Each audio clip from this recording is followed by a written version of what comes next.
Okay, here we go. Hello, my love. Hello. We do meet again and again. So today we are going to talk about the Puer and Senex archetypes. And this was your brilliant idea, like most of the ideas. Well, we've been talking about this, I don't know, it feels like for a couple weeks solid. Mhm. And it's something that I started a deep dive into a couple years ago for my own edification and expansion in my own personal work.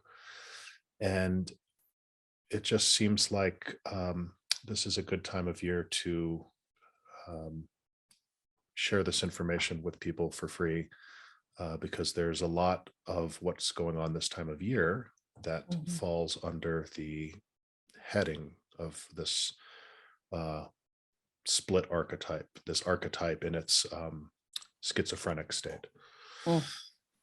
And it's funny because you were just out in the world doing some errands and messaging me and saying the world feels really crazy right now. And Yeah. I mean, it is sort of a schizophrenic time of year for people. Mhm.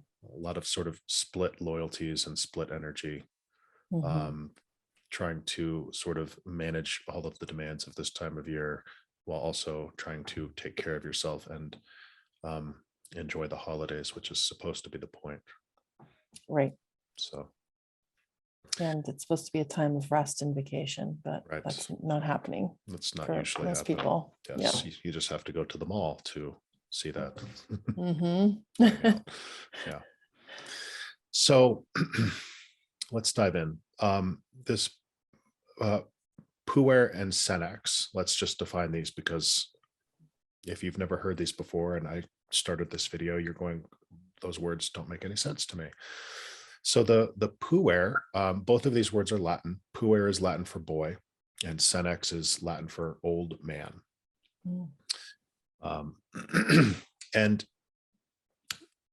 immediately you will note that this is preferentially male gendered. Yeah. But this archetype and its archetypal split applies to both men and women.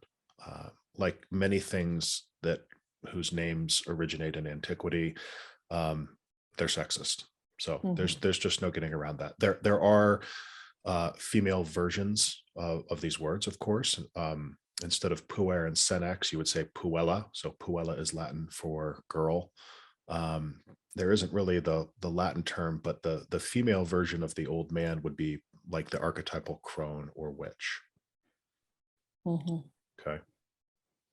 So let's just sort of get that out at the very beginning here that I will be using the terms puer and senex because if people dive into doing some work with these things and reading, researching, exploring, that's what's going to show up.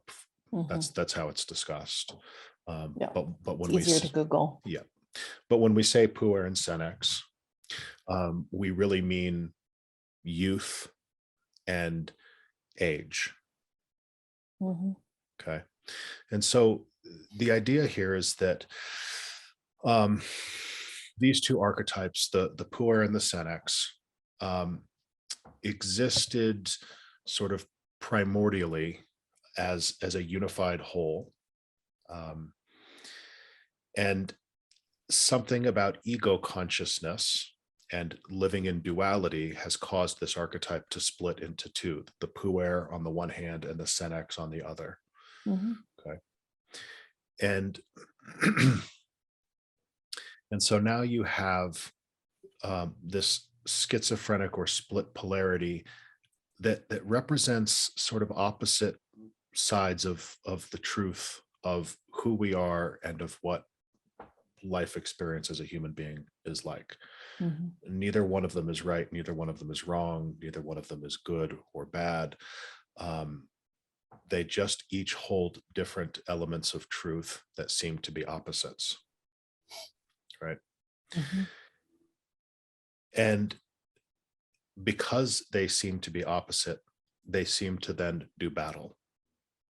These Mm. two archetypes, the puer on the one hand and the senex on the other, seem to be in conflict. And that conflict plays out over and over and over again in our own psyches, in history, in world events, everywhere. And so the point of this chat today is to just talk about these two archetypes a bit, get to know them, get to understand them, and provide a bit of a framework for understanding a lot of the tension that we feel when we're relating to these archetypes, or when these archetypes in their shadow forms have sort of taken over our way of being, and we're just not aware of it. Right. Yep. So, okay. Well, so before I talk about my personal experience and what got me into this, let's just sort of highlight a few of these seeming opposites that are captured in the energy of each one of these archetypes. So again, the puer on the one hand, the boy or the puella, the girl, the child, the youth, and on the other hand, the senex, the ancient one, the elder, the wise elder, the chief, lots of versions of that. So these polarities, again, as I just said, it's on the one hand, the puer is young and the senex is old. The puer also represents future. The puer is future oriented, and the senex, the old man, or the old wise one, is history oriented, looking behind. You can think of them as spirit versus matter. The puer is more of a spiritually oriented essence and archetype, and the senex is more concerned with material reality. We could say that the puer is transcendent and the senex is eminent. You say more about that? Sure. So transcendent is that which is beyond the realm of duality.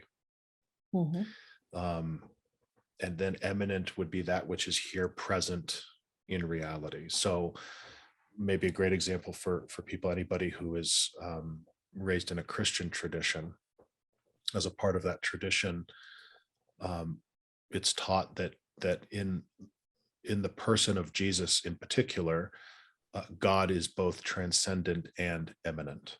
The way that's put in Christianity is that Jesus is both God, transcendent, and man, eminent. Okay. Human obviously is the important feature there.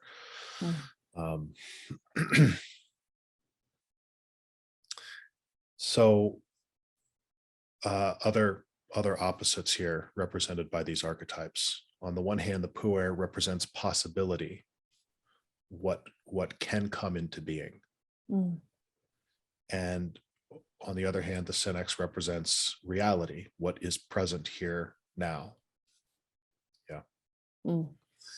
So you can see how these, and there's a bunch more that we can get into, but of examples of these opposites. But you can begin to see how already there's a tension between these things in terms of trying to grasp how they can both be true or both exist at the same time. How can we be both young and old at the same time? How can we be both divine and human? How can we be spiritual and embodied? How can we look forward while also keeping history in mind? How can we be concerned with what's possible and use our imagination while also being grounded in reality and honoring the importance of tradition? Right. And these are things that are very difficult to resolve and come to terms with within ourselves, because on some level they do seem to be opposites. let me just read a few more of these. I won't go into detail. So it's Puer versus Senex would be self versus ego, feeling and passion versus logic and rationality. And then some big ones as it relates to what people are experiencing now in the collective consciousness. Individual, the Puer represents the individual versus the collective, which is also showing up as autonomy, personal autonomy versus authority, which is freedom, the freedom of the Puer, of the child, versus no, I didn't say authority, versus order, freedom versus order, or you could also say authority as well. In Tarot, those videos are also up and available, and many people watching this have taken part in that class that we did a while back. The Puer is represented by the Fool, which is the first card in the deck, and the Senex is represented by the Hermit, the old bearded wise one. And using very similar terms, we can also say that the Puer is folly and the Senex is wisdom, right? And so what we're working on in our own being with this archetype, whether we're aware of it or not, is bringing these seeming opposites into contact with one another, and trying to sort of resolve them and allow them to all be true within us at the same time. And in fact, the resolution of those two opposites is shown in the tarot card called the Suspended Man, or sometimes you'll see it as the Hanged Man. And in that image, what we see is the youthful appearance of the Fool combined with the gray hair of the Hermit. And so there's the Puer and the Senex coexisting in one being. And not surprisingly, that card is directly associated with enlightenment. There's a great quote from James Hillman, who is an archetypal psychologist, talking about this. And he says that when you get this negative split of these archetypes, you have on the one hand the negative Puer, which is action that doesn't know. And on the other hand, you have the Senex, which is knowledge that doesn't act. Yeah. Okay. So that's a way of summarizing or stating very succinctly the reality of that archetypal split and how it shows up in us. So anything that looks and feels like movement, energy, passion, desire, initiation, action, doing, that doesn't contain wisdom, impulsivity, it's purely impulsive. That's not tempered by wisdom and rationality and the reality of life on Earth as a physical being. Like a 5-year-old who's just jumping off a jungle gym, not thinking, yes, this is very high. right. And well, so funny story. In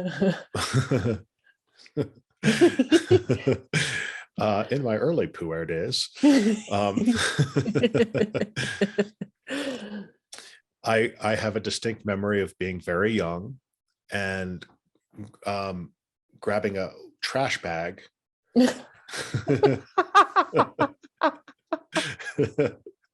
Don't hide your face. Look at me.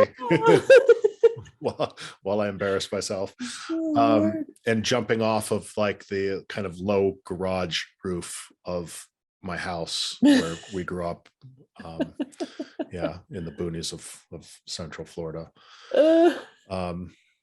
And so that was the Puer, right? With this idea, imagination, action, fun, adventure, all that stuff is very Puer. and me hitting the ground and in no way being buffered or slowed By your trash can. by my makeshift parachute was the Puer meeting the reality of the Senex, Yeah. right? Mhm. And so there's a integrative experience right there where the Puer is tempered by the Senex. Okay, so it's a great example. And we're talking about this as if it's just children, but anybody who is engaged in excessively risky adventure activities, there is the Puer out Mhm. of balance. Again, none of that is judgment. Mhm. We've all got this split schizophrenic archetype pushing and pulling us in different directions based on shadow stuff. It's just about exploring it. It's not really about judging it. But a mythological example of this is the story of Icarus, who is the boy whose father Daedalus crafted the two of them a set of wings Mhm. made from feathers and wax. I forget where they were escaping, but they're getting away from somewhere. I haven't thought about this myth in years. And the father, Daedalus's instruction to his son, Icarus, was to fly and stay in the middle. Mhm. Don't get too close to the ground, which is the Mhm. realm of the Senex, and don't get too high up into the sky, which is the realm of the Puer. And of Mhm. course, Icarus, being a child and a Puer, flew too high, and the sun melted the wax, and the wings fell apart, and he plunged into the ocean. So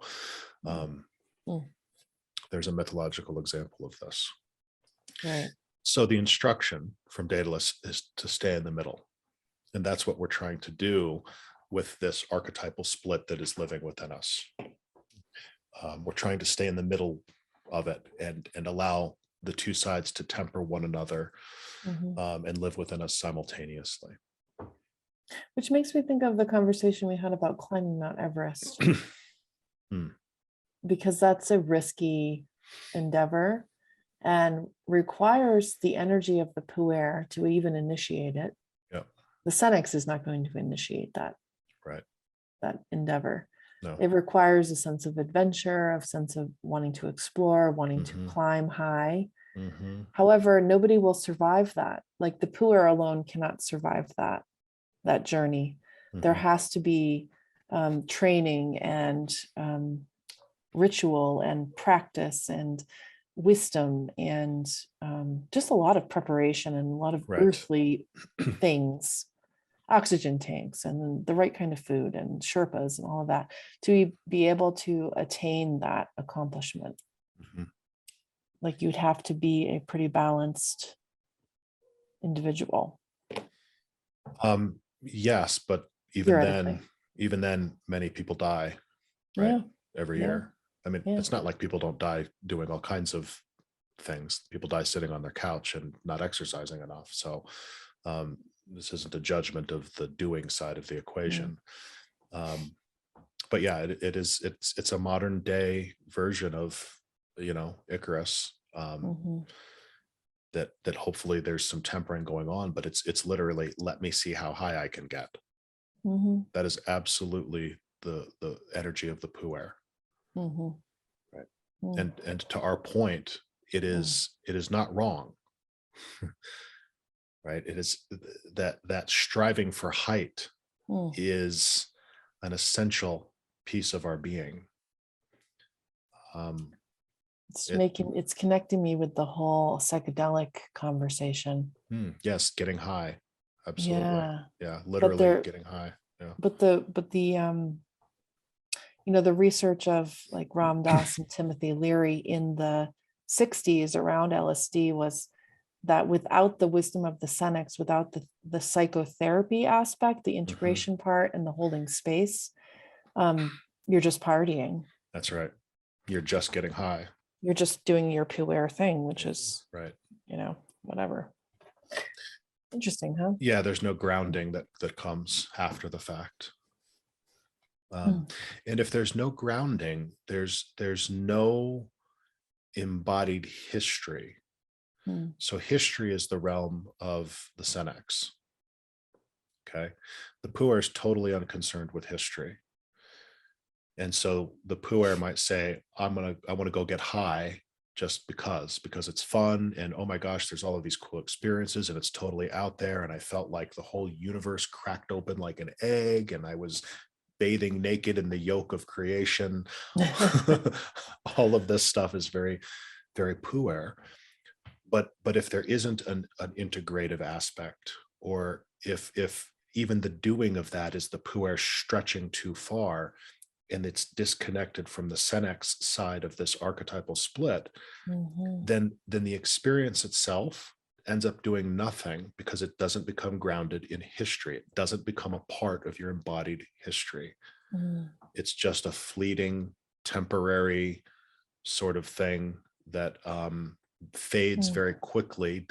It isn't etched into the history books of your psyche, other than as a memory of something that was amazing that people will then go and chase over and over and over again. Right. And nothing's actually really sort of changing. Yeah. Yeah. And this just made me think of, our children are Puers, and they over time, like once they fall off the roof a few times or whatever, they learn how to develop wisdom. And one of the things that parents do these days is try to protect their child from attaining that wisdom, like the helicopter parenting. Yes. You see where I'm going with that? I do. Yeah. And I can see for me, well, we'll get into this a little bit more, but I have a very strong Crone energy with, wise old person. That has been just where I've been most comfortable with in my life. And what kinds of things do I find frustrating about Jake, my son, is when all in the Puer and I'm like, what are you freaking doing? Yeah. Like but you helped me to see that he has not attained any of this Senex energy. Like, of course he's doing these chaotic things. Right. That's what he's supposed to be doing at that age. Right. Right. Right. So when we are actually children, the Puer Puella side of the archetype should be quote imbalanced within us. Right. That's more appropriate. Yeah. It's part of the life journey. Yep. And if we find that driving us nuts in some way, and I've had my experience of that as well, then that is 100% without a doubt highlighting for us some suppressed shadow relationship that we have to that piece of the archetype. Right. Yeah. Something that has died off within us. Or I think in my example, like for everyone watching, last summer Jake took black permanent marker and drew on the leather couch. He was just not even thinking and just started drawing on it. Been creative. And you were unperturbed mostly. And I was like, why would you do that? Like, other things that he does make sense to me, like getting mad at the video game and throwing his controller. Right. That part doesn't bother me, but this just absent-minded drawing on an object that's pretty valuable, it just makes no sense to me. Yeah. The fool. That's the fool side of the. Yeah. Yeah. Yeah. And so it didn't make sense to me because for a million reasons, probably, I suppressed the Puer very early in my life. And so I didn't do nonsensical things very often. I'm sure I did some. My mom and dad probably could tell you things that I did that made no sense. But my memories are of me being like a rules follower and tradition oriented and a good girl and not doing crazy things. I'd have no memories of jumping out of a tree, using a trash bag. Yeah. I didn't even like swinging high on the swing. I mean, I climbed trees, but they were very small. I mean, I was risk averse. Mm-hmm. Mm-hmm. So I had no frame of reference for what Jake was doing with the couch. Right. And so I think it was ignorance for me of just not having access to that archetype. Yeah, or you could think about it as being too lodged and coagulated Mhm. in the realm and reality of the Senex, right? Yeah. And so this experience came along and forcibly disrupted your sort of Senex perspective, and kind of gave Yeah. you a shot in the arm of some of the reality of the Puer. Right. Yeah. Mm-hmm. And Jake is so different from Mia, she's a little crone. Yeah, for sure. Yeah. She always has been that way. Yeah. All walking wisdom and sensibility and rationality. Mm-hmm. Yeah. Mm-hmm. Mhm. Yeah. Fascinating. Mm-hmm. Mm. Anyways. Yeah. So so I've shared a bunch of these opposites. We've shared a little bit, some of these stories. Maybe it's helpful. Let me go back to kind of what kicked off my exploration of this years ago. Mm. I was doing a lot of dream analysis and finally made sense of the symbol of football showing up in my dreams over and over and over again. Of course, I played football when I was young, up until I was 28, which is still relatively young, not boyish per se, but relatively young. And, football is classically referred to as a quote, young man's game. Mm-hmm. People will play baseball and basketball until they're, 40, Yeah, late or 30s. older. That's Well, not professionally, but yeah. Yeah. professionally they will. I mean, even longer than that. Oh, yes. Because Yes, there are for still sure. people in their 70s and 80s playing. Oh, sure. You can go play pickup baseball and pickup basketball. Nobody really plays pickup tackle football in their 50s, 60s, Yeah. or 70s, right? It's a young quote, young man's game. Mm. Unless you're Tom Brady and he's defying something. Mm. So this symbol kept showing up for me in my dreams, and something finally clicked when my analyst said, well, what if football is a symbol for the Puer and Puer energy? And something clicked for me, and I went diving into exploration of this. And the first book I read around this was it's called the Puer. What's it called? Puer Eternus. I forget which is the subtitle. It's by Marie-Louise von Franz. Puer Eternus, I think it's called the archetype or the complex of the Puer, something like that. And so I read this book, and it was just a series of like, oh shit, like kind of one after another. Like, this gal's got my number. Yeah. Yeah, she's got me figured out. She knows your social security number. Yeah, she's got all of it. All the passwords to my financial records, everything. And I went, okay, this provides a context for understanding a lot of the energy that had been present within me, things I was trying to sort of work on and understand. And so examples of how this shows up for me, the Puer The split or the Puer itself? So technically, when we're talking about the Puer as its own thing, it is by definition split. Okay. Yeah. Anytime we're in the healthy Puer, it's because the healthy Senex is there with it, and vice versa.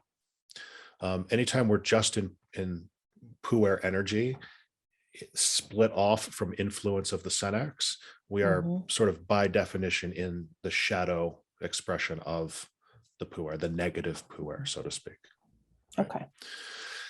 Um, and because the puer is again focused on the transcendent, on high, being high, on freedom, immortality, Mm, the future, I noticed that mm, all of those things were true for me to the exclusion of their opposites, which practically speaking are things like, you know, looking around the house and figuring out what needs to be cleaned or um,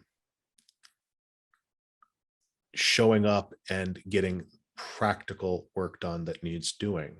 mhm, Um, I spent a couple years sort of exploring big grand ideas about what I wanted to do with work, um, and so on and so forth.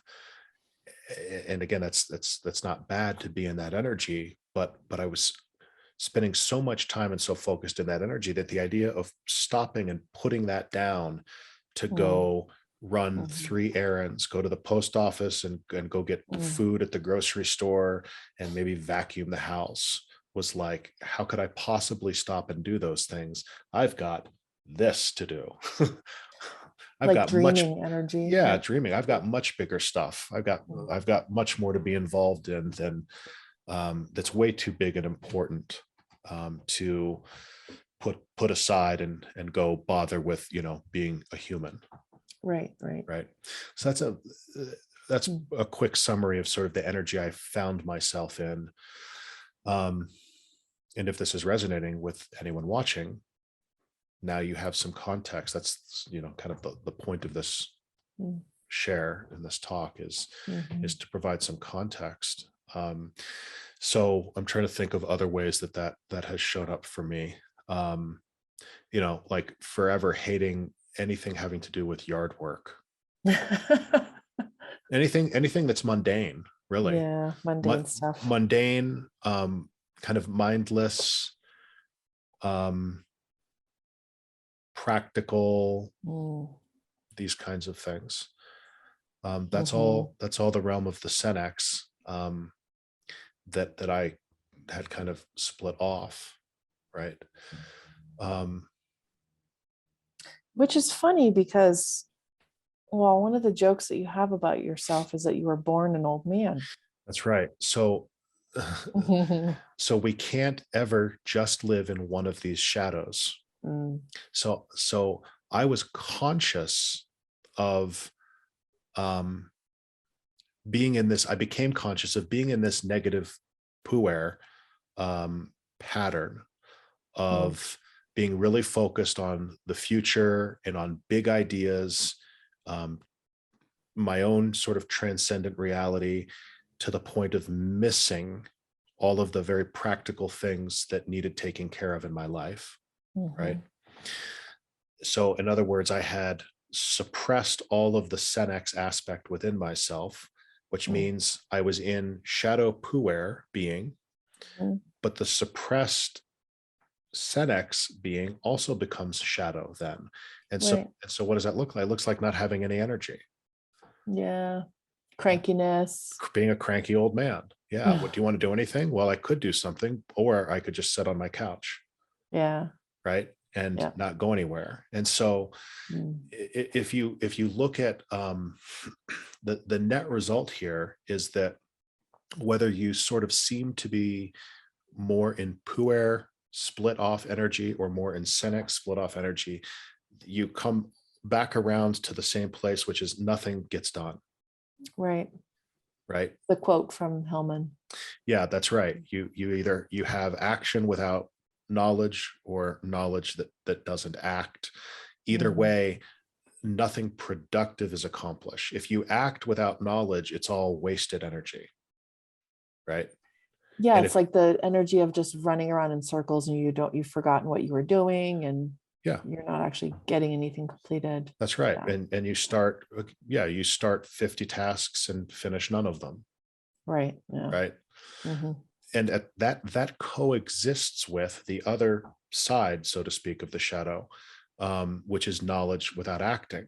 And I had a bunch of that as well. Hmm. I could sit there in my armchair and recite all sorts of things that I sort of knew about myself and knew about the world, things that were possible that I could do, but nothing got done. Right. So whichever direction you go, Puer shadow, Senex shadow, you end up coming back around to kind of the same place. Feelings.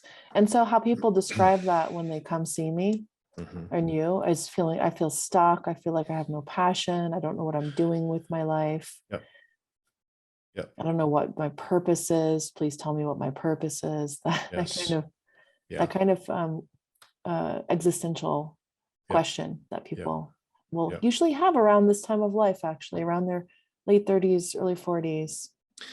Right, which is not a coincidence, because in the kind of first half of life, we tend to be more in the Puer energy, as is appropriate. And then we reach the midlife, which is the middle space between the Puer and the Senex, and suddenly living this way that we've lived isn't appropriate anymore. And so the shadow qualities of it become more and more obvious, either consciously or just sort of unconsciously, subconsciously, in the form of low libido, low energy, depression, a sense of aimlessness, etc. Yeah. I would say I see it a little, maybe we're saying the same thing, but I'll say it anyway. Please do. I think for me that the moment I went to college, I was, okay, I'm an adult now. I have to get through college. I have to get good grades so that I graduate with my, I can sit for my licensure exam. I can get a real job. I can move out. And it was just like an endless list of adult expectations that I had for myself until I, as the story goes, I got to the point where everything in my life was no longer livable as it was.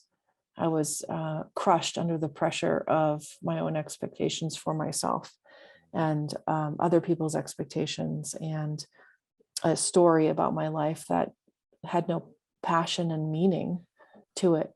And then I had to go through a shift of like a midlife crisis. Like I didn't get a sports car, but I blew up my life and had to start from scratch. So perfect example. You're describing being more, quote, Senexy or Crone, or Crone-like early on. So when people observed you, you didn't look like the sort of Puella, adventuring child. You weren't in that shadow. You were in the shadow of the Senex, being overly adult-like and responsible very, very early. But look at the net result. What did you came to a midlife crisis that felt like wandering, lack of purpose. What am I doing here? Right? The same thing that people come to when they're too much in the Puer or Puella side of it. We come to the same place, which regardless of what the outer expression looks like. Yeah. I mean, having said that,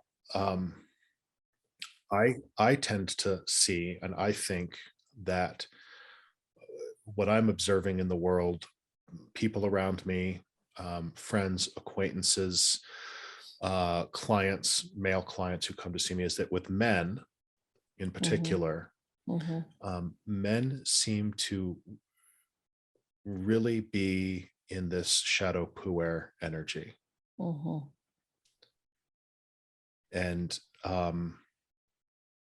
again, it's so tough to even talk about one. As soon as you say that, you can go digging into their life, and there's all of the ways in which they're also a shadow Senex, because again, you don't have one shadow without the other. But just ostensibly, what they appear to be on the surface is more boyish. What they're suffering from most notably right now does appear to be the Puer shadow. Yeah, it's all about, well, if you look at the Puer qualities, these are the things that men seem to be chasing. Feeling and passion, freedom, autonomy, attachment to sort of being younger, looking younger, wanting to accomplish something very sort of transcendent and spiritual within themselves. Becoming a millionaire. I see that a lot. Yeah, There's yeah, sort of this dreamy, let me grab onto this big idea and not doing anything about it really. right, right. And so what's missing from those men is a sense of practical, healthy groundedness of showing up in the world. And again, Mm, this is my experience of myself. mm, um, there's lots mhm, of ways in which I could show up in the world, but then there's all of these very small, minute, mundane ways of mm, being in the world that I was actually resentful of. mhm. And that's a big clue. That's a big red flag. Yeah. If you sort of look down the list of Senex qualities and you're resentful of them, of aging, Mm-hmm. of the practicality of being in a body and having to take care of it, um, of the fact that we live in a collective society, Mm-hmm. right?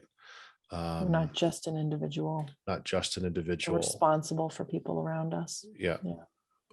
If we find ourselves resentful of those Senex qualities, Mm, it's pointing towards this preference for the Puer energy. mm-hmm. And again, the point is, whichever side you prefer, if you're preferring it in an imbalanced way, you become uh, possessed by the shadow of both sides simultaneously. Yeah. Yeah. As But you were saying that, I was thinking about how the men that I know who seem to be caught in this negative puer shadow, they often have fathers who are um, they're just serious. mm, Like they're mhm. the stand-up guys, they're responsible, they're organized, there's a certain rigidity to them and Yes. predictability to them.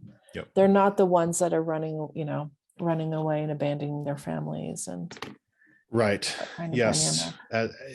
As with many psychological phenomena, the attitude of the parent is then suppresses the similar energy in the child. So the Mm, overly serious father, mhm, suppresses the opposite within the child's.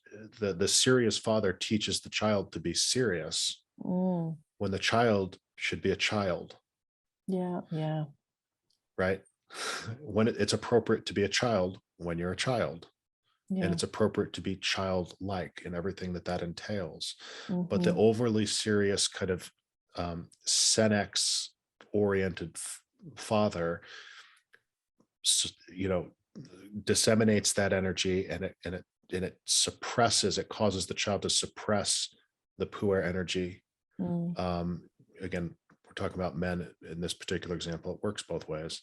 Yeah. And so the boy's boyness is Mhm, suppressed and crushed, and they spend then the rest of their life sometimes trying to get back in touch with mhm, and resuscitate that energy. Of course, until you become conscious of this phenomenon, that mhm. that is also done in a shadow fashion.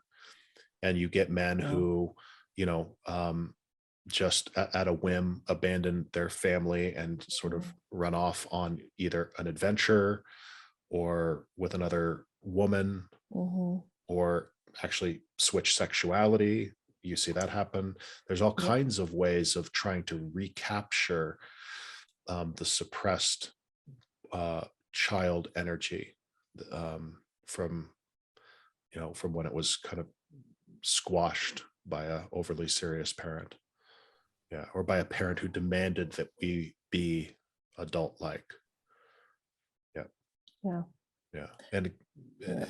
and so yes, my experience of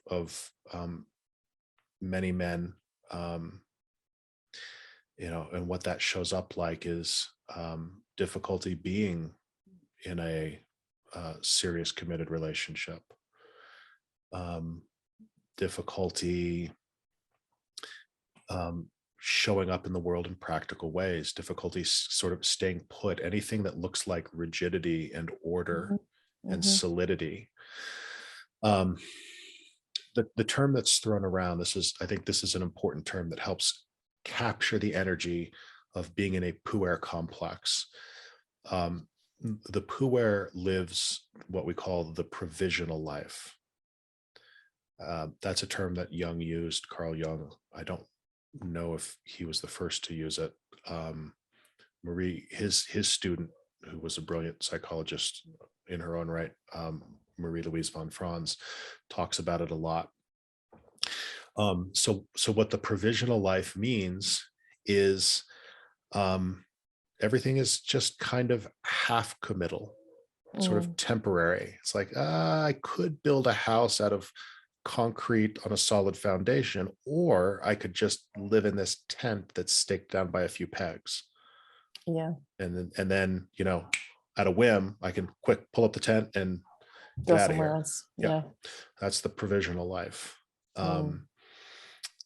So as people who are doing this work, check in. And again, this is men and women. Yeah. If we check in with ourselves and find us having a sense of wanting to really be in this provisional life energy, that is a sign that we are biased towards the puer side of this archetypal split. Another term for it is Peter Pan syndrome. That's what the story of Peter Pan is about. Peter Pan is the puer. He literally flies like Icarus did. He lives in a place called Never Never Land, i.e. not land. Right. And he's surrounded by other boys. He recruits other boys to kind of hang out with him and make him feel good about living the provisional life, not committed to anything. Right. And then Wendy comes along, and she is holding the Senex or Crone energy. She's rational, she's reasonable, she's practical. And Peter has asked her to be the mother. Right. Remember that in the fairy tale? Yeah. Will you come and be our mother? That's right. Even though she's like 13 or something. Right. So that points to the mother complex side of this. So a key difference here, on the one hand, von Franz talks about this puer complex as being the product and associated with mother complex. It's a product of having a devouring mother. And that is true. So we won't dive too deep into this right now. We'll have discussions about it in the future. But on the one hand, a boy who has a suffocating, devouring mother, just like we talked about with the overly serious father, it squashes that boy's sense of freedom and ability to go off and explore and have adventure and be a hero and use his imagination, right? That swallowing, devouring quality of a mother like that can create then down the road a man with what we call a mother complex, who refuses to live a concrete life, because to be still, to be concrete, to be rigid and solid is to give up all the puer qualities, or this is the misperception, is to give up those puer qualities, which means to just be devoured by the mother again. And lose your freedom and your sense of transcendence and what's possible and your imagination and your autonomy as an individual. All of that stuff feels threatened. So that's on the one hand. James Hillman, who is an archetypal psychologist. Like the guy is a young looking guy, and he's got like a he's got like a pouch on a stick. Like he only has what he needs. A vagabond. Yeah. Yeah. Other classic examples, pop culture, the movie Point Break, starring Keanu Reeves and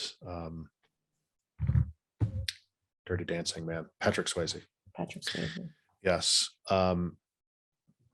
That's a Puer Senex tension, and a classic example of men who didn't want to grow up, who insisted on living the provisional life, i.e., hanging around surfing and being vagabonds, to the point that it required them to become criminals, and flaunt all of the Senex stuff: order, tradition, authority, law, reason.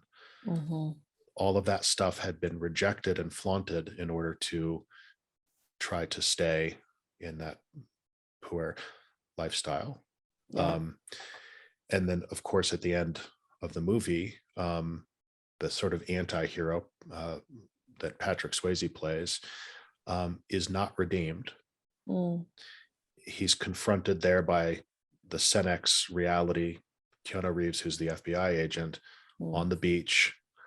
And it's gig is up. Like, they know it's him, they've caught him, and Keanu Reeves is going to take him in, and that's it. Except Keanu's character kind of has a compassion for his Puer reality and gives him the freedom that he so longs for. And he takes his board and goes out into this incredible, dangerous surf and takes one last wave and then plunges into the ocean and drowns and dies. And von Franz talks about this a lot. That is absolutely the practical experience. It becomes the practical experience, maybe not as dramatic, of many men who fail to engage with a Puer complex and bring it into consciousness and work with it. The Puer kills them. It's the Icarus myth, 4,000 years old, all over again, or however many, maybe not quite that old, 3,000 years, something like that. So men who are caught up in, I keep saying men because we got onto this, but it works both ways. People who don't engage with this complex will live out the mythological warnings about it, which is that you will continue to try to get higher and higher and higher, and it will kill you. So this is, in the movie, it's Patrick Swayze choosing consciously to die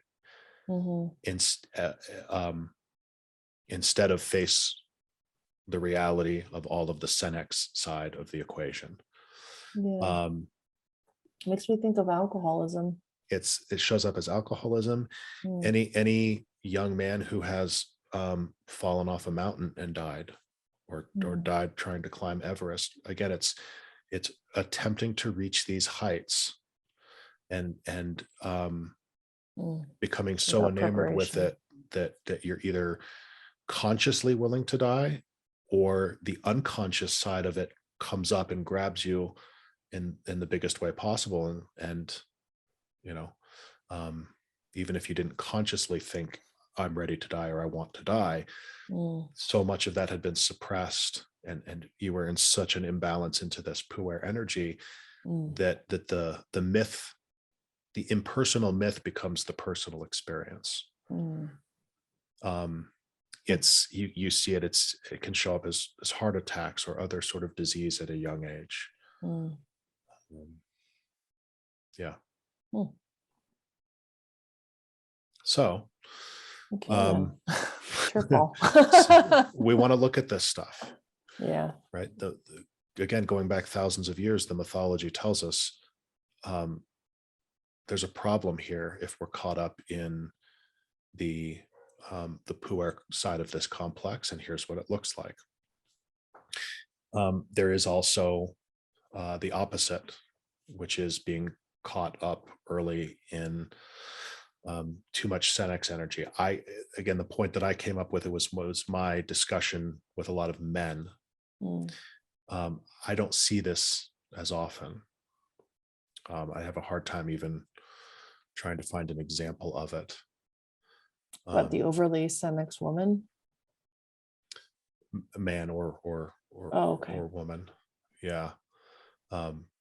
Because it just, I think part of why the Puer complex is so prevalent is just looking at how we progress through history. We start as young and get old. We don't start as old and get young.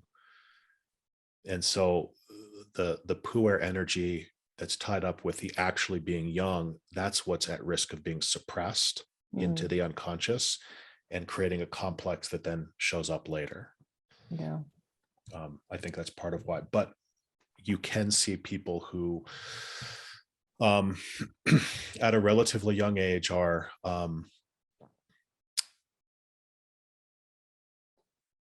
consumed by the Senex side of this equation. So this is people who, for whom, let's bring this back to Christmas time, for whom tradition becomes the rule of law.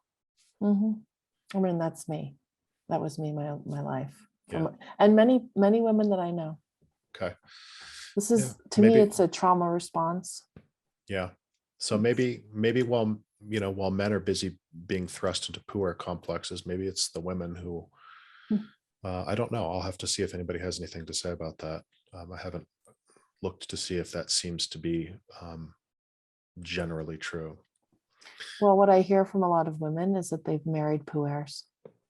Yeah, that I know to be true. And it does make sense that they would have to be holding more of the Senex energy for those opposites to be attracted to one another.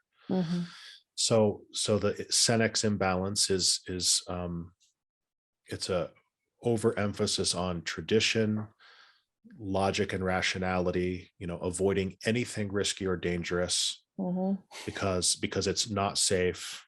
And that's just silly. But of course, when you maintain that Senex attitude, you then go about crushing the puer energy all over again. And again, we're back to this, no matter which way you go, you end up kind of in the same place. And so this would be, show up as loss of libido is very, very common. Yeah. I mean, you're describing much of my life. Yeah. Let me, I'll speak to it myself.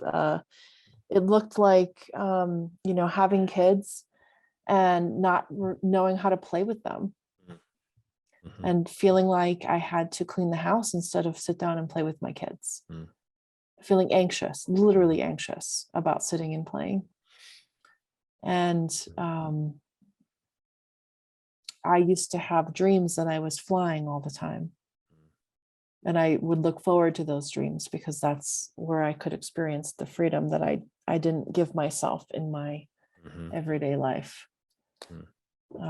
Being consumed with numbers and planning to keep everyone safe and make sure that there was a budgeting and picking a job because it was gonna give me a long, great retirement. Right. At 20, I'm thinking this is the job I'm going to stay in for the rest of my life because look at the retirement package they have. Yeah. Look at all the great health insurance. I mean, everything practical. Yeah. So that's a Senex complex for sure. Yeah. Yeah. Yeah. And so,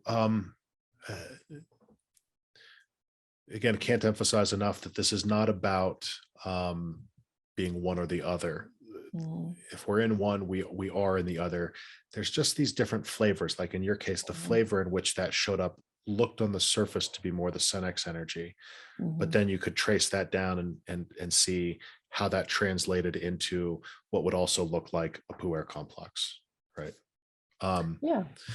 So I just didn't have some of the classic signs, like there was no space for procrastination in my life. Yeah. I would not allow that kind of thing to happen. Right. I got my tasks done. It's very responsible. So other ways in which, again, because it's not all one or the other, other ways in which we started to go here talking about Christmas, and other ways in which this Senex complex shows up within us is, I think, highlighted at this time of year, where we talked about this briefly before we started.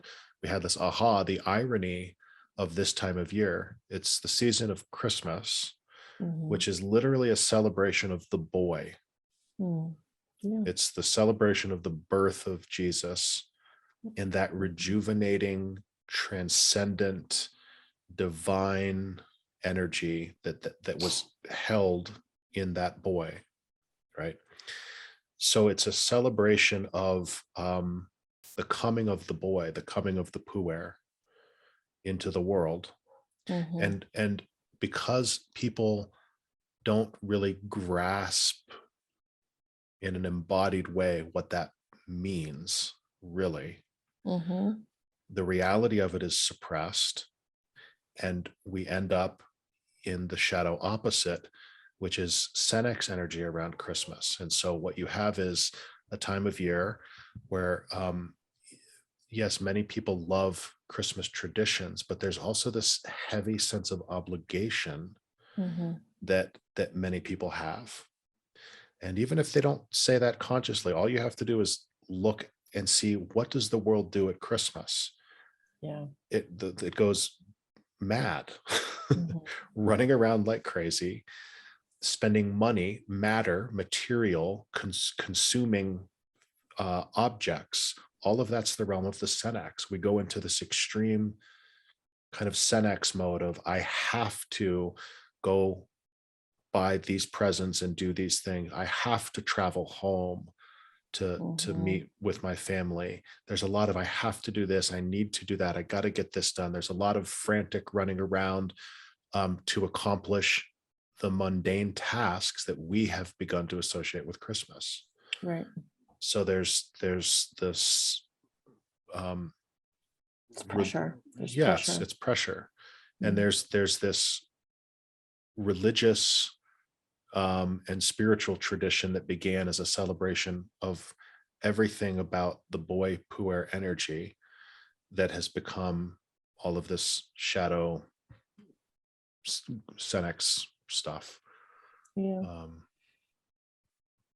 So, for me, thankfully, I'm with a partner who gives me permission to find balance. It's not that you give me the permission. I give myself the permission, and you support that, to find balance this time of year. And it varies from year to year, but 2 years ago, I just needed to get away, and I went on a 4-day silent retreat by myself,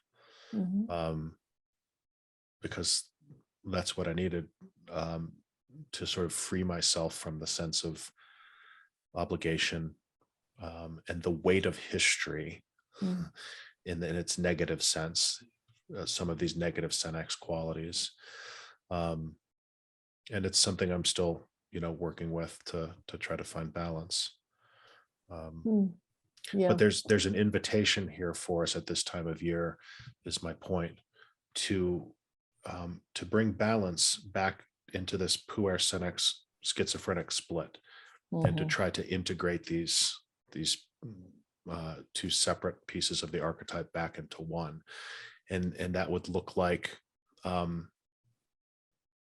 showing up for yourself as an individual in a time that seems very much about all of these collective obligations, and whatever that might look like for you. It might just be about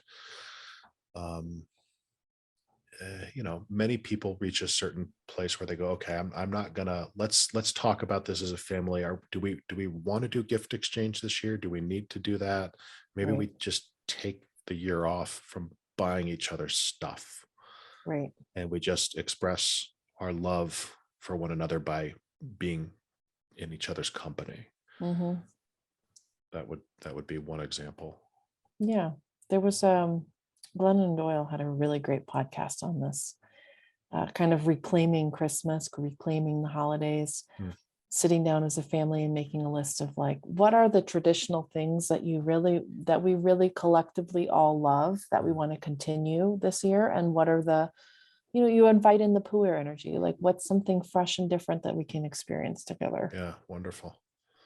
Yeah, perfect. That's a perfect example of the integration of these two pieces. It's what tradition is now actually just stale and holding we us don't back. even like it, right? Like, we collectively don't enjoy it anyway. I mean, look at how many damn fruitcakes are made this time of year, and it's a meme. It's a cliche. Nobody likes the stuff. Yeah. Why are we making this? I don't know. We just make this every time Senexy people like it. this year. Yeah.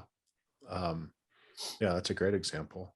Yeah, that Yeah. was a important part of my healing process was realizing that I was very rigid and I felt very like I had conformed my whole life. Mhm. And what were the things that I needed to let go of in order to reclaim myself? Well, really reclaim the Puella. Mhm. Yeah. What did and it looked more psychological than like what does my inner child need or whatever. Mhm. I wasn't thinking about it archetypally at the time, Sure.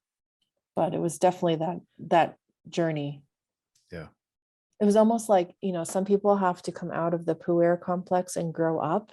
And I had to go back to the beginning and learn how to be like young and free Mhm. because I didn't remember how to be young and That's right. free. Yeah. I have been, and I think that's why Glennon Doyle wrote that book, Untamed. Mm. It's for women who have been Senexes. It's a Senex woman book. Okay. Yeah. Yeah, it is interesting. I almost want to start doing some data collection Mm, and see, is it in fact that, is the reason that all of the books are written about a puer complex and not a puella complex, is it because for whatever reasons going on in the collective psyche, it is the men who tend to show up as the imbalanced child and stay childlike too long, and the women who become old too quickly. Is that actually sort of the predominant way of this unfolding? I don't know.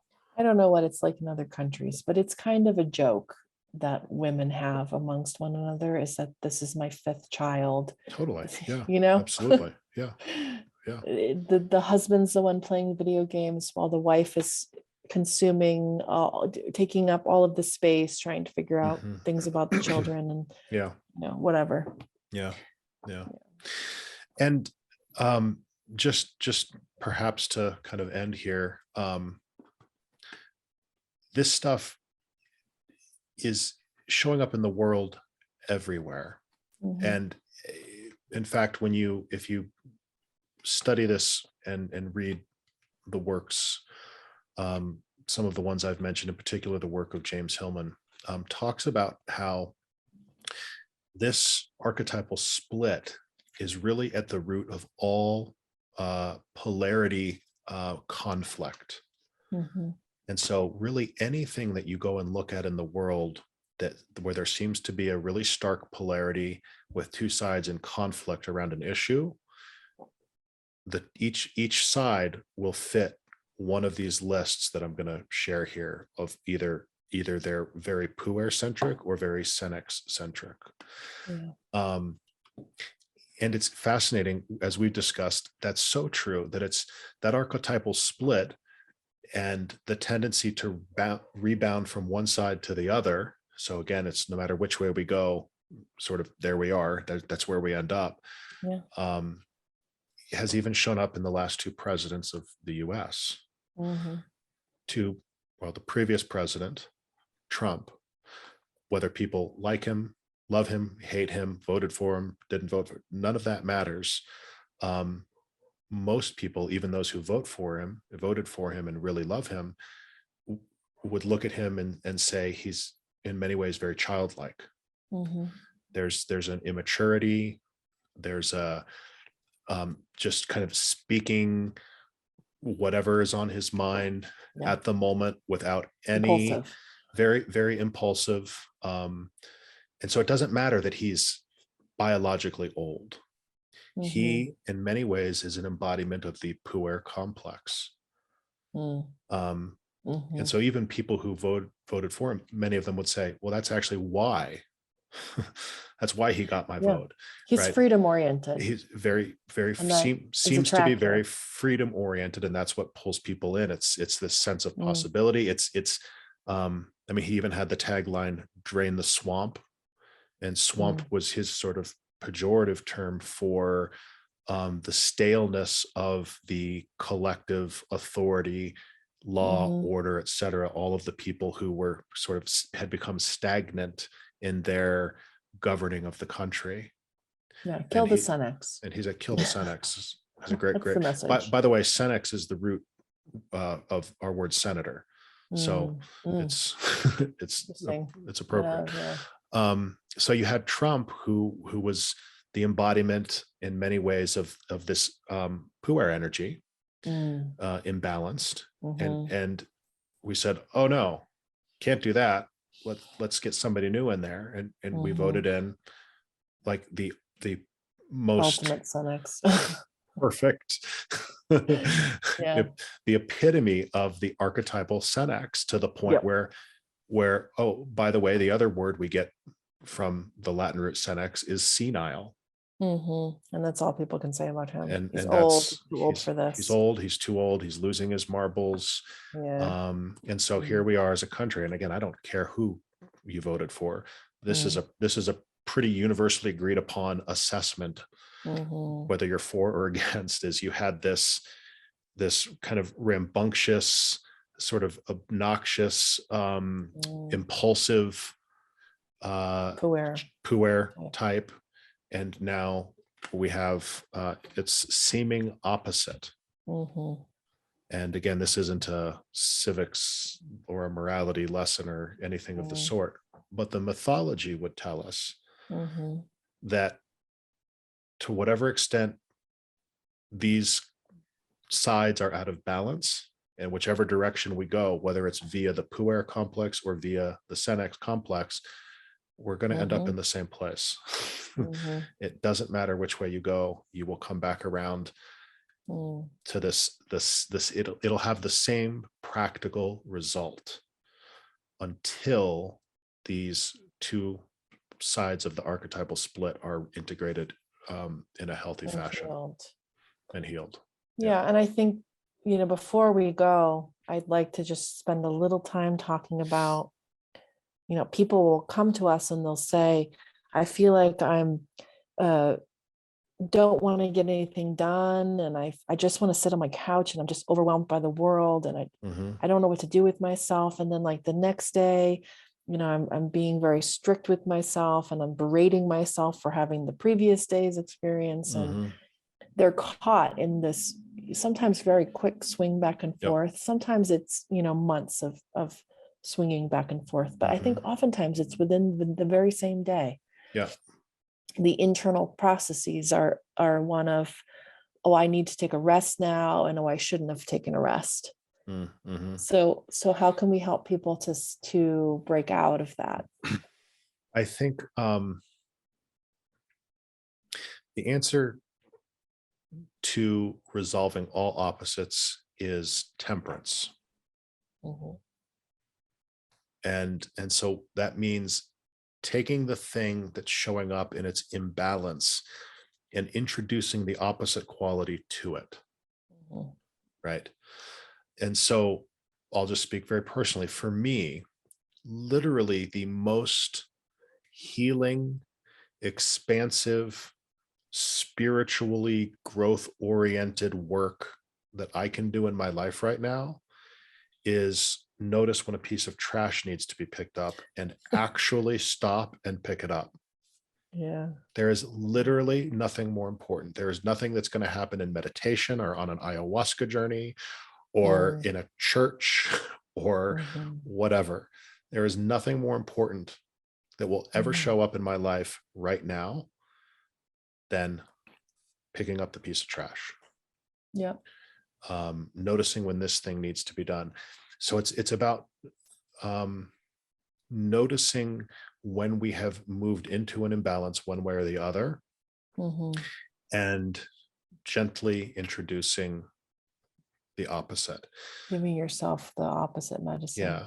And we'll say this over and over again, of course, with anything that you and I are sharing and talking about and teaching. If you're not doing it with love, it's not going to work. Right. Sure. It's the prerequisite for everything. Right. So if you're introducing the opposite with a whip and you're flagellating yourself, I have to get these chores done. Yep. Then all you've done is made sure that the pendulum swings even harder back and forth to each side. So thank you for bringing this up. semifinal or penultimate point, perhaps, that I want to make is, um, Get a Senex mouth on you. I do, I do, I do indeed. Um, is that the study of this and the understanding of this, if nothing else, what we should take from it is that this isn't personal. Mm-hmm. Yeah. It's so not personal that it is archetypally described through myth for thousands of years In all cultures. in all cultures. And so this is not a you problem, right? Mm-hmm. This is not, there's something fundamentally wrong with me. I'm Mm-hmm. broken and I Why can't can't I get my grow shit up? together, and Yeah. blah, blah, blah, all of the self-blame and abuse and flagellation. Um, it's not a you thing. Mm-hmm. It is this collective archetypal split showing up in you. Mm-hmm. And everybody's got some version of it showing up. So, dismissing the blame, not taking it personally, and doing this work with love, I think that's all the prerequisite. Yeah. And then the practical application would be, I'll share this list in the comments, or maybe I'll be able to edit the video and get it there, but you'll be able to go down this list and say, okay, what am I feeling overly bound to? Well, I'm feeling overly bound to tradition, let's say, Mm-hmm. this time of year. Okay, well, where can you gently introduce the imagination to the equation? And you're not quite willing to relinquish this ancient family tradition. That feels like too much. I can't do that. Okay, can you just tweak it a little bit? Right. Just bring some new life into that tradition and see how that feels, right? Mm-hmm.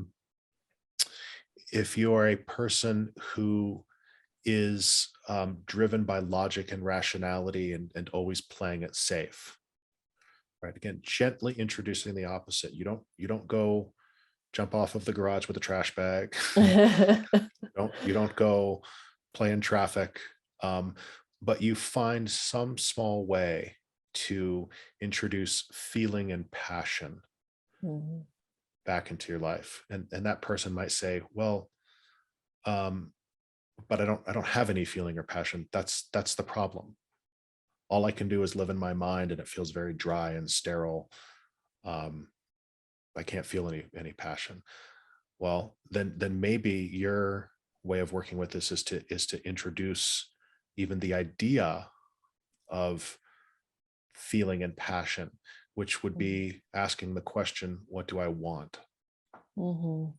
Right? Not And then what. trying some things. I had to try some things. Yep. I had no idea Yep. what I loved and was passionate about. Yeah. And it might look ridiculous and very tiny. It doesn't matter. You're opening the pathways, right? It might be, what do I want to do right now? Well, I want to sit down. And then what? I don't know. Doesn't matter. Just right now, I'm going to sit. Okay. Sit down. Okay. Now what do I want? I don't know. Right. And you just keep asking the question. If you keep asking the question, that's the invitation for the desire nature to start to speak up. Yeah. If it's let's see, I'm just kind of going with the list I have here.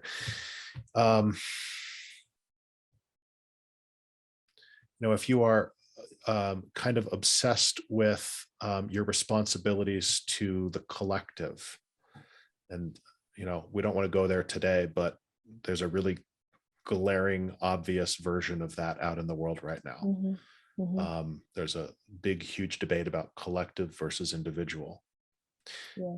If you are possessed by this need to honor the collective, can you find a way to go honor the individual within yourself and honor the individual within another? Yep. and vice versa. If you're, because I see a lot of this with the Puer, right? Because the Puer side of that is going to be this iron fist around the idea of individuality and freedom and autonomy. Right. Okay. If that's what's driving you, then can you find a way to introduce the energy of the collective, and of understanding that you live on Earth and there are certain authorities that govern, that are just a part of living they're just a here, part of, yeah, just how it works. that we all have to accept in some way Yeah. and work with, find a way to be in balance with. Yeah. Yeah. That's great. I like that list. I like the idea of being able to look at one side and feel like what feels the most triggering and look to its opposite as a resource. That's right. Cool. And it will take humility, a great deal of humility. That was my experience. I'll just sort of end on that again, because I can't drive this point home strongly enough that, my experience of first diving into the study of this archetype was one of shit. Mhm. Like, whoops. And Mm. really just allowing that to sort of Mm. wash over me, this energy of, oh man, I'm busted. And It's funny because in our culture, to be a Senex is like good as a grown-up, like good. yeah, Even as a child, it's kind of like, wow, they're such a serious child. Well, that's great that you have such a yeah, great helper or whatever. yeah. But to be childlike as a grown person is Well, something to be ashamed of. yeah, it's a cultural thing for sure. Yeah, Mm, I agree, especially in the West. There's an mm, overemphasis on the Senex side, which mhm. is why the puer has been suppressed into the shadow, and that's what we now see acting out in all of these ways. Yeah. Yeah, if I look over my Senexness, I only feel sadness for myself, Hmm. not shame about not whatever. I don't know. Like, I think if I had a puer complex that was more obvious in my life, Right. there would be more shame attached to that of like, boy, I really have had a chaotic life or whatever. Yeah. Oh, interesting. Well, the way out is to move past the shame, Mm, right? That's a prerequisite. mhm, Is again, shame is the experience of taking something personally mhm. Yeah. as a personal negative flaw. And this, all of this material today is teaching us that it's not what this is at all. It is Mm, a very high level archetype that cannot help but continue to manifest within us. Our job is to become conscious of that and then begin the process of actively working with it. yeah. Yeah. Yeah. It's not that once you can see it, it's not very hard to work with, at least not in my experience. Yeah. It takes some trial and error, Yeah. but it's fairly easy to think about, okay, I have been caught in this Senex complex. What are some ways to play and be childlike? Mm-hmm. Mm-hmm. Or, vice versa. What are some grown-up things that I can do? That's a great question. Yeah. Um, I mean, maybe that's sort of the ultimate question, is that the puer needs to ask, what are some grown up things I can do? Mm-hmm, And the Senex needs to ask, what do I want to do? mm-hmm. Yeah. Great. Problem The end. solved. Okay. We will be back with more fun chats in the very near future. Mm-hmm.